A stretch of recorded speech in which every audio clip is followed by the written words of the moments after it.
L'invité du jour est Abdul Karim Bandé. Il est le directeur général du cabinet Salomon Conseil. Avec lui, nous parlons d'une thématique particulière, comment acquérir sa première maison. Bonjour et bienvenue à vous. Merci, bonjour. Heureux de vous retrouver. Plaisir partagé. Et pour débuter déjà, pourquoi une telle thématique? Comment acquérir sa première maison? Alors, merci déjà encore, c'est un plaisir de retrouver nos téléspectateurs. Je veux rappeler que nous avons fait un thème sur la retraite. Et dans ce thème sur la retraite, nous avons relevé que l'un des leviers de préparation de la retraite, l'un des poids les plus, lourds pour un retraité, s'il doit encore payer un loyer, vous voyez, ça va être dangereux. Donc, l'idée pour nous, c'est comment faire réaliser à ceux qui nous suivent l'importance d'avoir sa propre maison. Parce qu'arriver à la retraite et étant en location, c'est extrêmement difficile de mon observation. Certains estiment pourtant que la maison est un passif, qu'elle ne doit pas constituer une priorité. Est-ce que c'est le cas? Ça dépend de chacun. Oui, si on considère que ce n'est pas une priorité, parce que les choix d'investissement que nous faisons, nos décisions, surtout en matière d'argent, se jouent entre le risque et le gain. Alors, si vous décidez de prendre des décisions risquées, ok, je peux peut-être planifier pour acheter une maison, non, mais je préfère investir dans une entreprise, essayer de multiplier cet argent. Mais plus vous essayez d'en gagner, plus aussi vous prenez le risque d'en perdre. Voilà, si après vous perdez et qu'au soir de votre vie, vous êtes obligé de payer un loyer à la retraite, c'est à vous de voir. Moi, je crois qu'il y a des questions sur lesquelles il ne faut pas prendre de risques. Pour moi, il faut déjà au moins stabiliser son propre logement, quitte à ce que pour le reste, on s'autorise à prendre du risque. Est-ce à dire que c'est beaucoup plus adapté, c'est beaucoup plus conseillé de penser à sa propre maison que d'estimer sur 5-10 ans aller en location pour après s'en sortir? Il n'y a pas de contradiction. Pendant que je suis en location, je peux déjà planifier justement la construction de ma propre maison. À quel moment ça se planifie? À quel moment on décide d'en faire une priorité, le fait d'avoir sa propre maison? Alors, je ne sais pas qui d'entre nous ne serait pas heureux que ses parents lui aient laissé un héritage, par exemple. Si vous arrivez au monde et que dès que vous devenez adulte, vous avez une maison que vous pouvez habiter sans stress, je crois que tout le monde serait content. Donc, la première des choses à faire, c'est de pouvoir laisser un héritage à ses enfants. Parce que ceux qui viennent au monde ayant déjà leur propre maison, ils n'ont pas le même stress que celui qui doit tout construire à partir de zéro. Ça, c'est le premier élément. Mais pour moi, l'âge idéal, c'est dès la signature du premier contrat. Dès qu'on commence à travailler, pour moi, j'ai pas dit faire de l'immobilier un business, c'est pas de ça que je parle. J'ai dit avoir sa première maison, sa propre maison devrait être une priorité. Je ne l'ai pas fait moi. Moi, je l'ai compris bien plus tard. Voilà, j'ai eu le temps de dépenser tout mon argent. Parce que de toutes les façons, l'argent que vous gagnerez quand vous êtes jeune, vous avez tendance à le dépenser. Il ne va jamais dans des choses nécessaires. Alors que si tout de suite vous avez un objectif comme celui-là, vos revenus seront mieux orientés. Et pour moi, ça a été une erreur. J'ai compris plus tard. Dieu merci, j'ai eu le temps de rattraper la trajectoire. Mais je sais qu'il y a beaucoup de personnes au soir de leur vie qui regrettent. Et j'invite ceux qui nous suivent à aller discuter avec des personnes âgées qui sont justement à la retraite et poser-leur la question s'ils devaient reprendre leur vie. Qu'est-ce qu'il ferait? Et beaucoup de choses que je vais dire ici sont le résultat de mes échanges avec des aînés. Alors, mais je vous pose une question qui concerne beaucoup de téléspectateurs. Vous dites que c'est quand on signe son premier contrat qu'il faut penser à mettre en priorité déjà le fait d'avoir son propre logement, sa propre maison. Mais ceux qui signent leur premier contrat de travail, ils sont confrontés à plusieurs dilemmes. D'abord, ils se disent: est-ce que je ne dois pas quitter la maison familiale? Ça, c'est un. De deux, il se pose la question: est-ce que je ne dois pas penser à aller meubler une villa à quelque part? Et ensuite aussi, est-ce que je ne dois pas acheter une voiture? Parce que c'est souvent inhérent au métier que certains font. Si tu es commercial à quelque part, est-ce que tu n'as pas envie de donner un bon prestige, un bon regard avec tes clients? Ou bien faut-il tout simplement aller vers la priorité qu'est s'offrir sa propre maison, acheter sa parcelle et commencer à construire tout? Alors, c'est comme j'ai dit, tout est une question de risque dans un premier temps, de gain, et puis de l'autre côté de confort. Justement, les personnes qui vivent dans le futur se préoccupent de régler les problèmes qu'ils n'ont pas encore. Et je vous dis qu'un des problèmes, si vous avez longue vie, je souhaite que nous ayons tous longue vie, un des problèmes majeurs que nous aurons à la retraite, c'est parce que quand vous travaillez, vous générez de l'argent. Donc, vous pouvez chaque mois faire face à des besoins. Mais lorsque vous êtes à la retraite, vous ne générez plus d'argent. Ou la pension qui va vous être versée sera tellement juste que payer un loyer dedans, ils continuent à prendre soin de vous, vous soigner et tout ça, ça va être extrêmement risqué. Alors il y a un choix déjà à faire. Mais je vous donne 3 cas. D'accord. Je dis que moi je pose beaucoup de questions. Donc je pose des questions à des aînés. J'en ai discuté avec 3 particulièrement qui m'ont dit quand ils ont signé leur premier contrat, leurs amis, à l'époque c'était les Yamadam ou les CT. Donc eux ils avaient des CT et les amis se moquaient d'eux parce qu'ils avaient des CT. Et pendant qu'ils étaient toujours chez leurs parents, ils ont souscrit au projet Cité en 3, Cité en 2, etc. Et les mêmes amis se sont moqués d'eux. Ah, c'est pas bien construit, c'est trop loin, comment tu peux vivre de cette mauvaise manière. Mais des années plus tard, les mêmes amis les ont enviés. Ont voulu reprendre le parcours, c'était plus possible. Parce que ces derniers se sont offerts plus tard du confort. Il faut souffrir aujourd'hui pour se donner du confort demain. Quelqu'un a dit qu'il y a toujours un prix à payer. Soit vous le payez maintenant et vous vous amusez plus tard, soit vous vous amusez maintenant mais vous allez le payer plus tard. Dans les 2 cas, il y aura un prix à payer. Il y a un choix à faire. Je crois qu'il vaut mieux le payer le plus tôt possible. Le deuxième cas, c'est moi-même. Quand je me marie, tout le monde, puisque j'habitais dans la maison familiale, tout le monde me dit mais il faut déménager. Personne, il n'y a qu'une seule personne qui m'a donné un conseil contradictoire. Donc je sais que beaucoup de choses que je vais dire ici ne seront pas en phase avec ce que les gens ont l'habitude d'entendre. Mais le but de l'émission, c'est de faire réfléchir. Donc une seule personne, mon témoin de mariage, que je salue au passage, M. Naba, qui me dit non, Bandé, moi je crois que c'est une opportunité pour toi, reste en famille, mais il ne faut pas rester juste pour rester. Reste en famille et planifie pour avoir ta propre maison. Eh bien, c'est ce qui m'est arrivé au final. Moi, quand je quittais la maison familiale, c'était pour aller chez moi. Mais parce que j'ai bénéficié d'un bon conseil. Sinon, je serais parti en location. J'allais avoir beaucoup de pression. Donc, je le dis parce que je rencontre plein de jeunes. Les parents ont une maison, ils sont 2, ils sont vieux, il n'y a plus personne, mais il dit quand même qu'il va aller en location. Je dis, mais ça n'a pas de sens. Trouve un moyen, peut-être construire à l'intérieur. Mais si tu vas en location, cet argent que tu mets en location, tu aurais pu l'utiliser autrement. Est-ce que c'est peut-être pas pour éviter certains conflits qui risquent d'arriver entre belle-fille, belle-mère, peut-être? Mais quand tu vas ailleurs non plus, tu auras un autre conflit. Il n'y a rien, Lavoisier a dit, rien ne se perd, rien ne se crée, tout se transforme. Donc ce que tu évites comme stress familial, tu vas le payer en stress, loyer, il y aura une autre sorte de pression. Il y a de l'équilibre à trouver. Il faut discuter avec les parents. Effectivement, aussi ça, c'est une erreur de ceux qui construisent de grandes maisons. On ne pense pas à l'usage de la maison après. Quand les enfants sont là ou que la maison est bien occupée, mais quand ils vont partir, il y aura un gros vide. Alors moi je crois que c'est une question à se poser, moi c'est une question que je me pose. Comment tu construis la maison de sorte que plus tard, elle puisse être habitée par les enfants? Moi je veux que mes enfants vivent avec moi, ça fait partie de mes projets. Comment elle peut être habitée? Ils ne doivent pas chercher leur propre maison. Non, ils vont avoir leur propre maison, mais avoir sa propre maison, ils vont vivre avec moi. Au village là, les maisons sont collées, non, les gens vivent ensemble. Et je connais des modèles, hein. Moi j'ai mon bailleur, un de mes bailleurs là dans nos entreprises qui a toute sa famille qui vit chez lui, hein. Ses enfants construisent des maisons mais interdiction de partir, ils vivent là dans la même maison sur le même site, mais la maison est organisée pour qu'ils aient leur intimité. Donc on peut organiser son plan de sorte que plus tard les enfants, même s'ils vivent là, d'accord, ils sont pas obligés de vous croiser tous les jours. Non, chacun a son espace. Et donc, mais on est sur le même site, un peu comme au village, quoi. Il y a la case principale et puis autour, les autres familles se construisent. Et c'est pour ça que les gens pouvaient vivre longtemps et en bonne santé. Tous tes enfants sont partis, tu es tout seul comme un sorcier, ta femme et toi. Moi, je refuse cette vie, hein. Non, franchement, j'y travaille. Moi, mes enfants doivent rester là, quoi, avec mes petits-enfants, que je puisse en profiter aussi.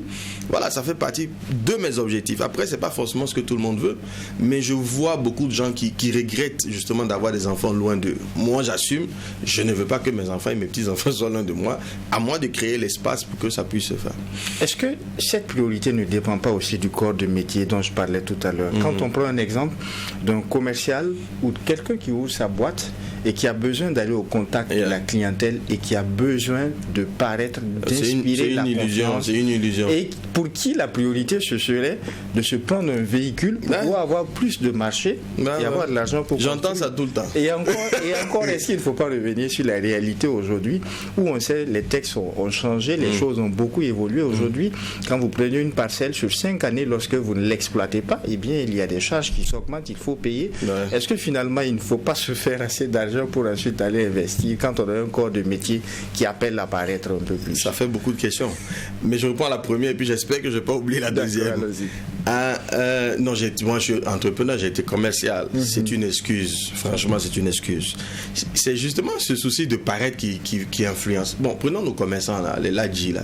Tu l'as déjà vu sur une grosse voie, dans une grosse voie. Ils sont souvent à moto, mais ils font plus d'argent que le soi-disant commercial qui croit qu'il a besoin d'un costume et d'une voiture. Non, ce dont on a besoin, c'est la relation de confiance. C'est pas vrai. En tout cas, moi, j'y crois pas. Pour ma propre expérience, je n'y crois pas. C'est une charge, au contraire, qui va vous mettre la pression. Et je vous donne l'exemple d'un ami un jour. Il me dit, j'ai eu de l'argent, je vais acheter une voiture. Qu'est-ce que tu en penses? Parce qu'il est dans le showbiz, il est connu.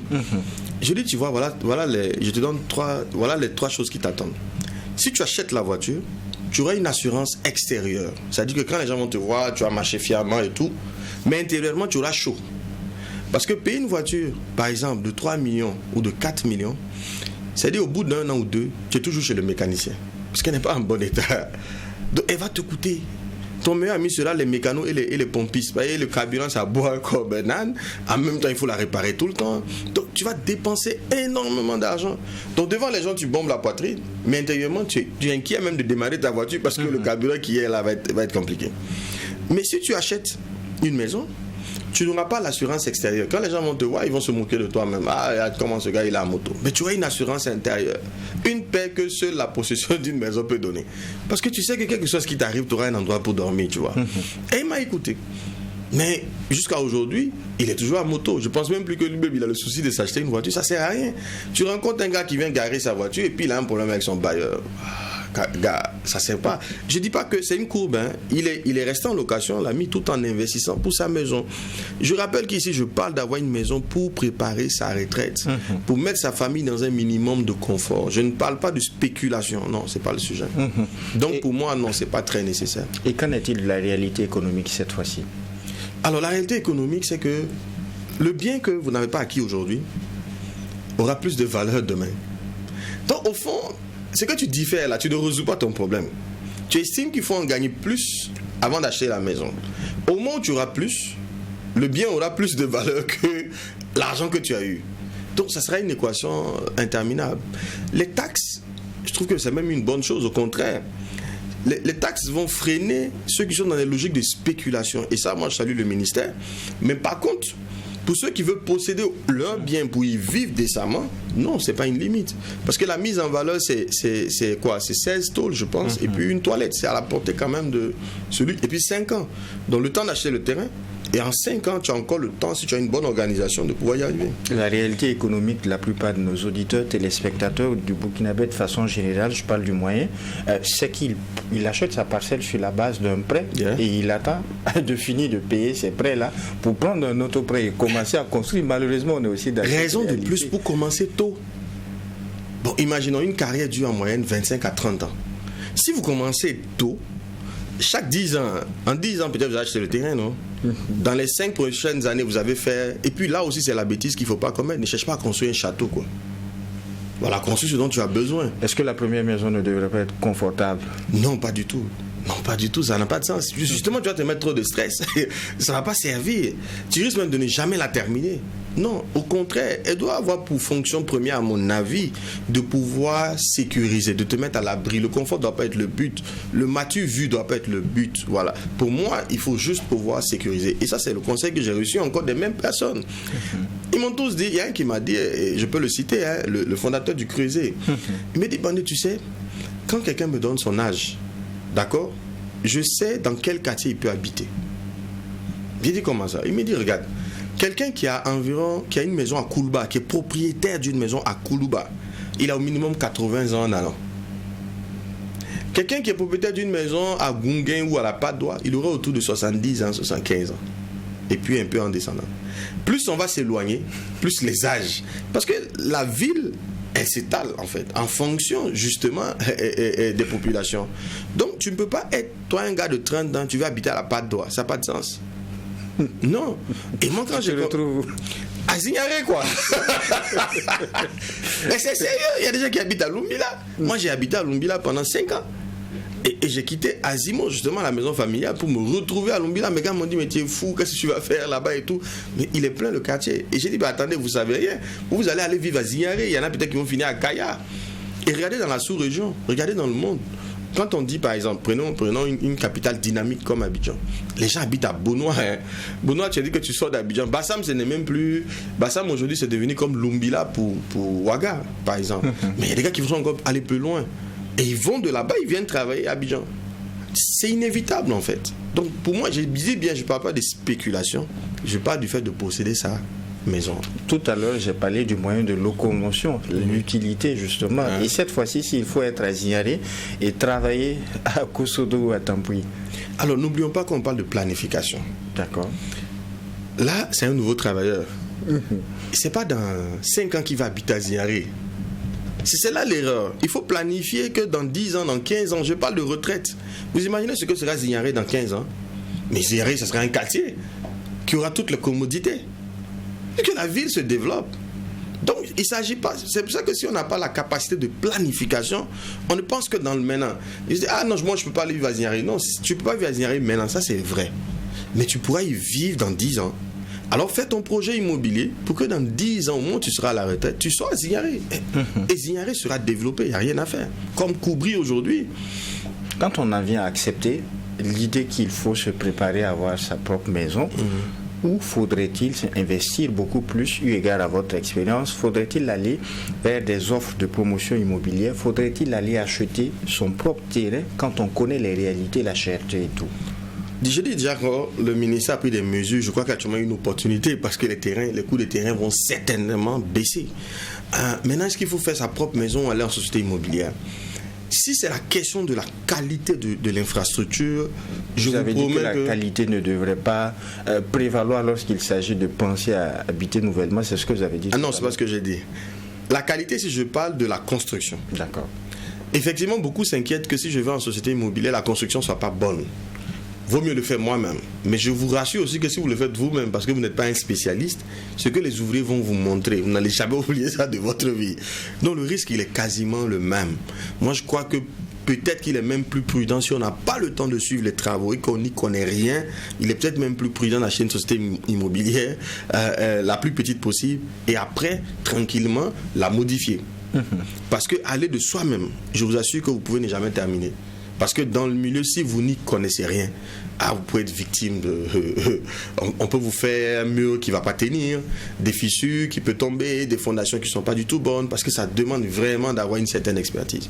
Autrement, vous allez devoir payer un prestataire, la maison peut vous revenir beaucoup plus cher. Donc il y a un équilibre à trouver. Je crois qu'il y a des sociétés immobilières sérieuses. Et vu le contrôle aujourd'hui que le ministère fait, il y a une amélioration nette, en tout cas, de mon point de vue, de ce qu'ils font comme travail. L'importance d'échanger avec vous les lundis dans le cadre de cette émission, c'est que ça permet aux auditeurs et téléspectateurs d'entendre des choses qu'ils n'ont peut-être pas envie d'entendre et qu'ils ne savent pas. Aujourd'hui, quand vous regardez de façon générale la jeunesse, est-ce qu'il faut une bonne utilité des premiers contrats quand on regarde ce qui s'offre après? Absolument. Beaucoup sont en société minière, d'autres sont justement dans leur propre compte. Est-ce qu'ils font un bon investissement? Mais oui. Moi, j'ai dépensé 100% de mes revenus au départ. Parce qu'on est jeunes, on s'est dit, bon, quand j'ai commencé à travailler, je vais rattraper ce que je n'ai pas pu faire. Donc, on a tendance à dépenser 100% de ses revenus. Mon dernier contrat avant que je passe entrepreneur, je pouvais avoir 500 000 francs par mois. Mais je n'avais aucune charge, ni femme, ni enfant, ni loyer à payer et tout ça. Mais ça ne me suffisait pas. L'argent était fini avant la fin du mois. Il a fallu apprendre cette discipline de ne pas dépenser. C'est donc dire qu'ils ne font pas un bon investissement alors. Mais pas du tout. Je dis qu'il n'y a aucun... Tout va en dépenses. Ils peuvent dire ce qu'ils veulent. Prends ton budget. Chacun peut prendre son revenu. Et puis il fait le point de tout là où son argent va. Mais il n'y a rien de bon là-dedans. C'est de payer des chaussures, des habits, d'aller manger, de boire. C'est des trucs comme ça. Mais ça, tu vas payer ça plus tard. Là, tu es en train de t'amuser. Tu vas payer plus tard. Il y a une discipline à avoir. Il y a une partie de son revenu qui doit être placée absolument en investissement. L'autre problème, je me permets de le dire, c'est les familles. Quand tu commences à travailler, tu as toute ta famille qui commence à te découvrir. Et si tu n'as pas l'humilité de te cacher, tu n'as pas la stratégie de te cacher, tu deviens le gars à qui on explique tous les problèmes de la famille, mais tu ne vas jamais t'en sortir. Avant, il faisait comment quand toi tu ne travaillais pas? Dès l'instant que tu apparais, tu es devenu la solution des problèmes de tout le monde. Non, si tu as un ego et que tu ne sais pas t'effacer, non, tu t'en sortiras pas. Alors que vaut mieux que tu sois solide financièrement, que tu aies investi pour pouvoir aider les autres dans la durée. Mais si tu te retrouves le 10e pauvre au milieu des 9 pauvres, mais attends, tu rends service à personne et les mêmes riront de toi demain. Est-ce que le conseil d'Abdoul Karim Bandeh ne s'adresse pas exclusivement aux salariés, aux travailleurs du public ou du privé qui a un salaire à la fin du mois? Est-ce que celui qui travaille dans l'informel, qui n'a pas son argent chaque fin du mois, qui se débrouille, est-ce que celui qui n'a pas une régularité salariale peut s'offrir? Mais d'ailleurs, même c'est lui-même qui a tendance à penser au futur. Tu sais, le salaire a ce problème-là. Tu as l'impression que ça ne va jamais finir, puisque c'est garanti. Tu n'as pas d'inquiétude. Mais quand tu es entrepreneur ou tu es dans une profession libérale, mais tu es dans l'inquiétude, ça fait que tu développes justement la capacité de t'intéresser au futur. Puisque tu peux gagner aujourd'hui et ne pas gagner demain. Donc tu réalises que le lendemain est tellement incertain qu'il faut que tu aies des mécanismes pour le consolider. Moi, mon mentor, il m'a dit que lui, sa question de fond qui se pose, c'est la peur du lendemain. Comment j'assure le lendemain? Mais le gars qui a un salaire régulier, je t'assure, s'il ne fait pas attention, il ne pense pas au lendemain. Ça l'aide trop, c'est assuré. Mais l'ouvrier, le mécanicien au bord de la route, je t'assure que le gars, il sait ce que c'est que le lendemain. Et il a plutôt tendance, lui, à investir justement pour ne pas se retrouver dans l'incapacité de répondre à ses besoins de base. Plus je vous écoute, plus je reviens sur l'autre aspect. Doit-on prendre un crédit pour financer sa maison? Absolument. C'est très simple l'équation. Si vous prenez un crédit sur 10 ans, quel que soit le coût du crédit, le coût du terrain, à moins que vraiment les mesures que le ministère prend en ce moment permettent encore de freiner. Mais ça serait difficile à mon avis parce que dans tous les pays du monde, ouais, il y a 3 richesses en réalité. Comment j'étudie les richesses? Il y en a 3. C'est l'or, parce que toute la monnaie, quand on voit les billets, tout ça, repose sur logiquement le stock d'or disponible dans les banques centrales. La deuxième richesse, c'est la terre. Et la troisième, c'est l'homme. Le reste, c'est des spéculations. Donc, quoi qu'on dise, dans tous les pays du monde, vous allez voir que la terre reste toujours le levier, justement, qui ne fait que prendre de la valeur. Donc, si on considère que les terrains ont tendance à prendre de la valeur, et c'est pour ça qu'il y a beaucoup de spéculations autour, et je pense qu'il faut vraiment travailler à freiner les spéculations. Alors, si les terrains ont tendance à prendre de la valeur, quand vous allez prendre un crédit aujourd'hui, si vous décidez d'économiser, d'attendre 10 ans pour acheter le terrain, vous ne pourrez pas l'acheter. Quelles que soient les économies que vous aurez eues, il risque d'avoir plus de valeur que l'argent que vous avez économisé. Et votre argent perd de la valeur aussi par rapport à l'inflation. De l'autre côté, si vous prenez le crédit, vous avez la maison, le bien tout de suite. Et c'est là où les sociétés immobilières peuvent être intéressantes. Parce que si tu as le bien que tu l'habites en même temps, pendant que tu continues à le payer, c'est du bénéfice en fait. C'est comme si ton loyer finalement sert à rembourser, à payer ta maison. Ça, c'est très développé en Europe. Où le monsieur, en réalité, quand il prend le crédit immobilier, il achète une maison, le loyer, les traites qu'il paye à la banque, parce que là-bas, le taux de crédit est très bas. Donc, ce qui fait que le taux qu'il paye à la banque, correspond exactement au loyer qu'il aurait payé. Mais ici, ce n'est pas très évident. Le loyer est toujours inférieur au crédit qu'on paye à la banque. Mais de toute façon, tu prends en charge une partie de ton bien. Donc, les sociétés immobilières sont plus intéressantes parce que si la maison existe déjà, que vous la prenez et que vous l'habitez, mais vous faites des économies. Quelle est la solution pour ceux qui n'ont pas accès au crédit? Ben c'est l'économie, il y a la tontine, en tout cas c'est la discipline, hein. C'est pour ça que c'est les plus... Moi je suis dedans, moi j'ai jamais été déclaré. J'ai travaillé dans des environnements où je n'ai pas été déclaré. Ça m'a donné une discipline en fait. D'une déclaration à la CNSS. Parce que pour prendre un crédit, il faut être dans une situation régulière. J'ai jamais été en situation régulière justement. Mais ça m'a donné une certaine discipline en fait. Donc oui, je pense que il n'y a pas de désavantage en soi. Je ne peux pas avoir accès au crédit, mais il y a les microfinances, il y a d'autres mécanismes. Et il y a surtout le plus important, vraiment le plus important, c'est la discipline. Pour moi, le crédit même, c'est un outil pour se discipliner. Ouais, quand tu es trop généreux, j'ai pas dit qu'il ne faut pas être généreux, il ne faut pas être trop généreux. Quand tu es trop généreux, tu as tendance à donner trop. Le crédit va t'éviter de le faire. Tu donnes parce qu'il y en a, non? S'il n'y en a pas, comment tu fais pour donner? Mais si tu as déjà pris un crédit, qu'on va te couper à la fin du mois, même quand tu as envie de donner même ton essentiel, tu ne pourras pas puisqu'il n'y en a plus. Donc c'est même un levier de discipline à mon avis. Donc pour quelqu'un qui n'a pas accès au crédit, il peut bien sûr se permettre à travers la forme de l'épargne. L'épargne, les microfinances et la discipline surtout. Y a-t-il des modèles, quand vous parlez d'aller vers les promotions immobilières et tout, y a-t-il des modèles adaptés à quelqu'un qui vient de commencer en entreprise, qui vient d'avoir un tout premier contrat? Déjà, c'est d'en faire un objectif. Il y a quelque chose de beau dans l'objectif. Moi, je connais un gars, à Lumbila d'ailleurs, je vous assure que c'était un instituteur. Il a construit sa maison lui-même. Brique après brique. Hein. Il y avait une autre dame. Elle habitait à la maison, il n'y avait pas de fenêtre. C'était du bois qu'elle a mis. Vous voyez, si vous n'avez pas cette audace-là par moment, vous allez dire que c'est impossible. Non, c'est une question de planification. Si je dis que dans 15 ans, dans 10 ans, dans 20 ans, je vais avoir ma propre maison, en fonction de mes ressources, peut-être que chaque mois ou chaque 6 mois, j'achète 10 paquets de ciment et puis je fais mes briques, je les pose. Je ne suis pas obligé d'attendre de faire tout en une fois. C'est un plan qu'il faut mettre en œuvre. Je rappelle que le contexte dans lequel on tient cette émission, c'est dans le contexte de la retraite. Justement. Et j'ai dit que la pire des choses qui puissent arriver à un retraité, c'est de devoir encore payer un loyer. Ailleurs, en Europe, il y a des systèmes sociaux qui font que tu peux habiter une maison moins chère. Mais ici, ça n'existe pas pour le moment. Donc, du coup, si tu t'amuses à ne pas avoir ton temps, je n'aime pas dire spéculer, j'insiste, les gens sont très forts pour dire ce qu'on n'a pas dit. J'ai dit, sa propre maison est un investissement nécessaire pour sa propre stabilité. Je vais garder cette question pour le dernier instant. Est-ce à dire que vous rencontrez aujourd'hui des retraités qui regrettent de n'avoir pas misé sur leur première maison dès la signature de leur premier contrat? J'en connais pas beaucoup. J'en connais presque pas. Peut-être ça dépend aussi des environnements que je fréquente. D'accord. J'en connais pas. La plupart ont eu ce souci. Parce que nos aînés aussi n'étaient pas comme nous. Ils avaient une sorte de discipline. Les loisirs que nous, on s'offre aujourd'hui aisément, là, nos parents n'ont pas eu trop ça, je crois. C'est plutôt nous qui avons cette tendance à vouloir vivre, puis qu'on a accès à Internet et tout ça, à vouloir vivre selon d'autres modèles. Mais sinon, au Burkina Faso, en général, ça existe plus en Côte d'Ivoire. Là, tu as plein de gars là, qui ont passé la vie à bien vivre, à vivre pratiquement dans leur véhicule et tout ça, et puis au soir de leur vie. Mais ici, c'est rare, ça commence à venir plutôt ici. Quel serait votre dernier mot de fin, Karim Bandé?